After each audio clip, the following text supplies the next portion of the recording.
Hey there. Tomorrow is one of the most important days in democratic South Africa, with a new government due to be sworn in. It's pretty likely that Cyril Ramaphosa will remain president, but the real interest is in the arrangement between parties, none of whom won a majority in the recent election. We summarize the main issues plus the rest of the wild happenings in this mad and beautiful country of ours, from sporting glories to celebs talking nonsense about us. Plus, we unpack the international news that caught our interest this week. So, let's dive into your weekly update of empowering and easy to understand news, brought to you by myself, Verashni Pillay, and the Explained Akosa team. First up, your big story. South Africa's political landscape is buzzing with trepidation and, as always, a pinch of drama, as the first sitting of the newly elected parliament is set for tomorrow, 10 a.m. The inaugural session of Parliament, announced by Chief Justice Raymond Zondo, marks the beginning of the seventh administration following the country's most contested elections in the 30 years since democracy.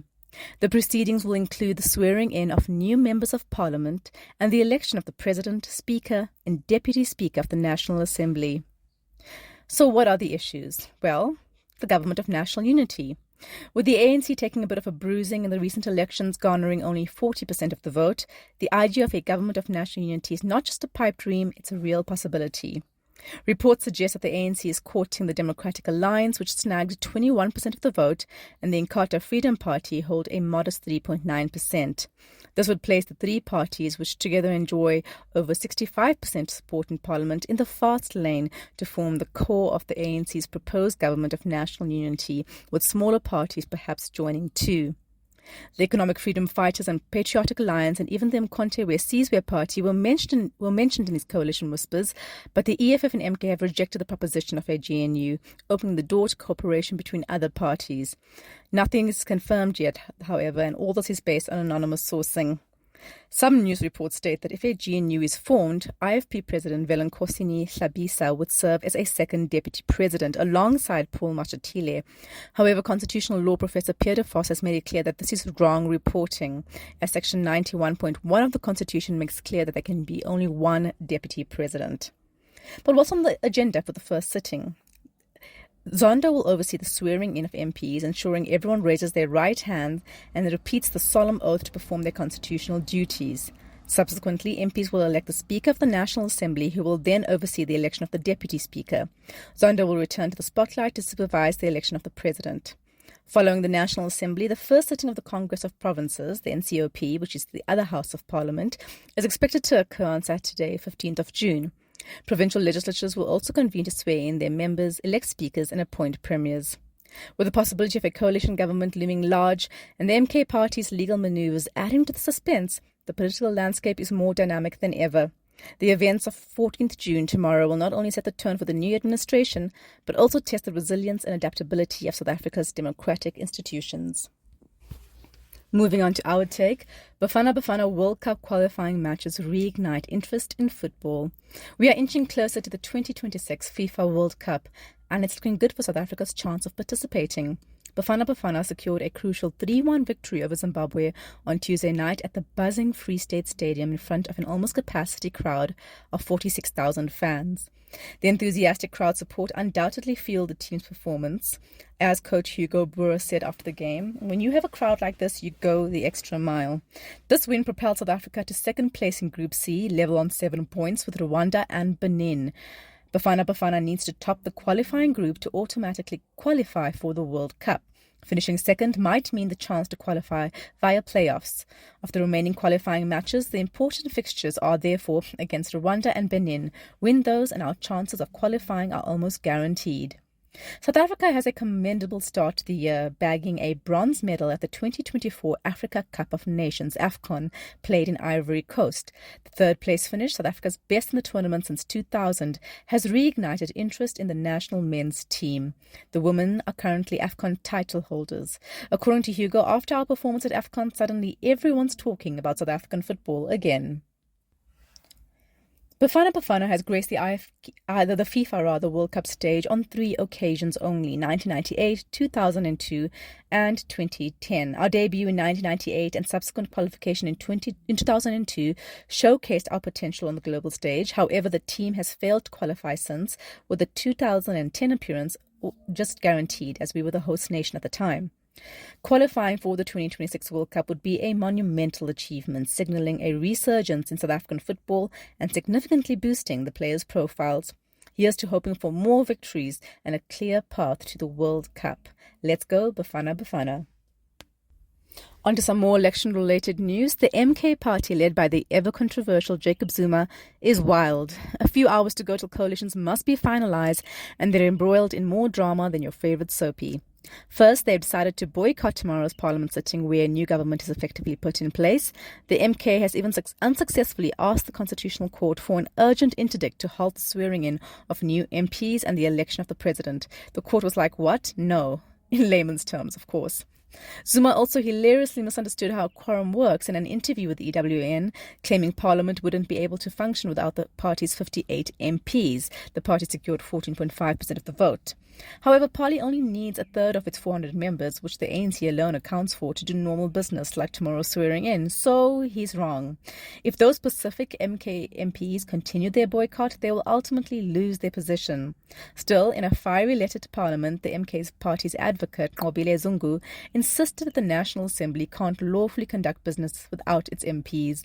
Parliament's chief financial advisor, Zureya Adikari, had the best response, saying the sitting would go ahead and that Parliament would cancel travel arrangements for the MPs if so, to avoid fruitless and wasteful expenditure. So what is their gripe? Alleged election fraud and rigging. But get this, they told the court they had evidence of this, but they were not ready to reveal it at this stage. Right. As you know, the election was declared free and fair by literally everyone else. Meanwhile, the party's original founder, Jabulani Khumalo, lost his legal bid to get the Electoral Commission of South Africa to record him and not Jacob Zuma as the rightful leader. The court said yesterday that because Khumalo was expelled from the party and did not challenge his expulsion, he lacked legal standing to seek an order against the commission regarding the party's leadership. The chaos. Any other party that did as well at their first election as the MK would be strategizing, making plans to grow further and stretch their influence. Thank God for our constitution and democracy that they are this disorganized and woefully ignorant of the law. Moving on to some international news, the ongoing conflict between Israel and Palestine has drawn global attention since October 2023, leading to widespread debates and civilian protests. However, in recent days, a path towards peace has tentatively emerged. On 31st May, President Biden announced a ceasefire proposal aimed at ending the conflict in Gaza. The United Nations Security Council unanimously endorsed this plan, hoping to bring an end to the violence that has resulted in staggering deaths of innocent civilians, many children, and widespread destruction. The overall death toll in Gaza has surpassed 37,000 people, according to Gaza's health ministry. Both Israel and the militant group Hamas have signaled their openness to the US-backed ceasefire proposal, but neither has accepted the plan yet. The proposal outlines a three-phase plan. First, an immediate 6-week ceasefire where Hamas would release some hostages and Israel would release Palestinian prisoners. The goal is to stop the fighting temporarily and allow humanitarian aid to reach those in need in Gaza. Secondly, a permanent ceasefire where both parties would negotiate a permanent end to hostilities and the withdrawal of the Israeli forces from Gaza. Finally, a reconstruction and recovery phase involving the return of the remains of deceased hostages and implementing a comprehensive reconstruction plan. Israeli officials have indicated that the ceasefire proposal aligns with their war goals, which include dismantling Hamas's military capabilities and freeing all hostages in Gaza. However, Israel has not formally accepted the agreement. Prime Minister Benjamin Netanyahu has been cautious about committing to the plan, emphasizing that Israel will continue its operations until all its objectives are met. Hamas, on the other hand, has shown a positive response to the proposal but has not taken a clear public stance. Senior Hamas official Hussam Badran criticized Netanyahu, suggesting that he is the primary obstacle to reaching an agreement.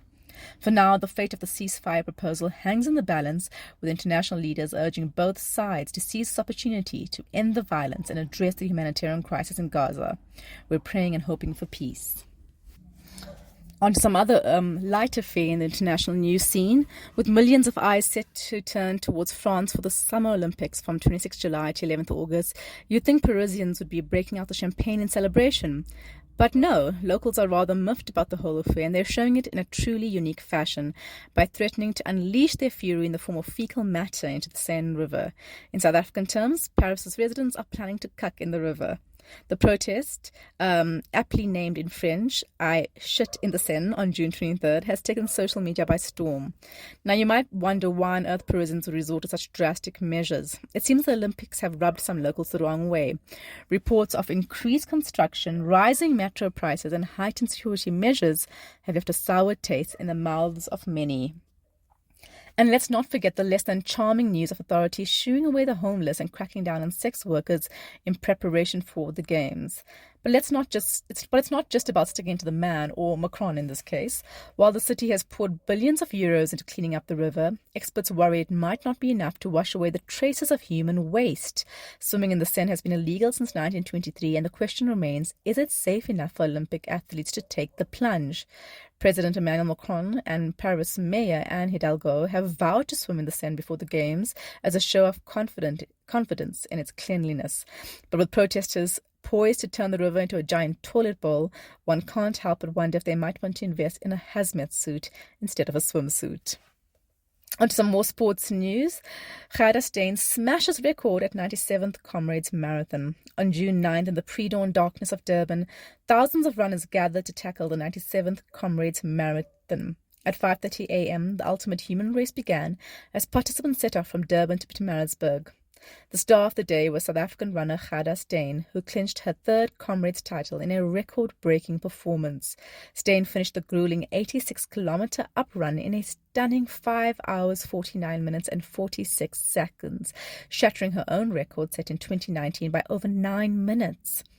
Steyn finished more than 15 minutes faster than Russian athlete Alexandra Morozova, who crossed the finish line in 6 hours, 5 minutes and 12 seconds.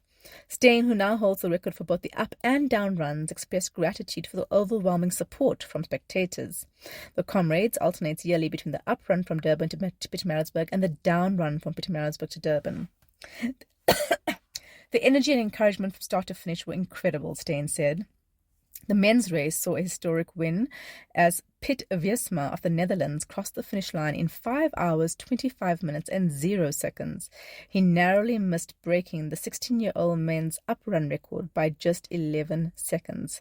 South African runners performed well overall, but for the first time since 2011, the men's title went to an international competitor. The Comrades Marathon is more than just a race. The 86-kilometer trek is a showcase of human endurance. Over 24,000 runners participated in the event, with 5,000 volunteers and 75 doctors on standby. Despite some traffic snarls post-race, the event ran like a well-oiled machine. Some say it ran as well as Gerda Steyn. Moving on to some more international news, Europe is something of a mess right now. The recent elections for the European Parliament resulted in significant gains for far-right parties across the continent, while the pro-European centre-right European People's Party remained the largest group, but without an absolute majority. The European Parliament is the highest legislative body for the European Union, with the power to create laws, supervise EU institutions, pass budgets, and so on. In other words, these weren't elections for individual countries, but the EU as a whole. But people do vote in the individual countries, and results are added up to make up the EU results. So what were the results like when broken down by country? In Europe's two biggest economies, the EU election results were seismic. In France, Marine Le Pen's National Rally achieved its best ever result, prompting President Emmanuel Macron to dissolve the French Parliament and call for snap elections in that country. In Germany, the Alternative for Germany, AfD, finished second, surpassing Chancellor Olaf Scholz's Social Democratic Party. So why would the result of EU elections have an effect on an individual country's politics? Well, because they're a strong indication of where domestic politics are. And if you're an incumbent party that suddenly loses a huge amount of ground in the EU elections, it's a good indication you've lost the support of the people. What's crazy is that these results were unthinkable a mere 10 years ago, when both Le Pen and AfD were considered dangerous and fringe extremists. Now they sit in the European Union's parliamentary institution with the power to decide law on a vast array of issues, including the EU budget and, of course, immigration policy. What does this mean for the rest of us? Well, for one thing, it likely means Europe will be less united in its opposition to the war in Ukraine. National interests may trump global cooperation, especially in the area of climate change. So expect Europe to start rowing back on its CO2 emissions commitments. Plus, it points to a larger issue.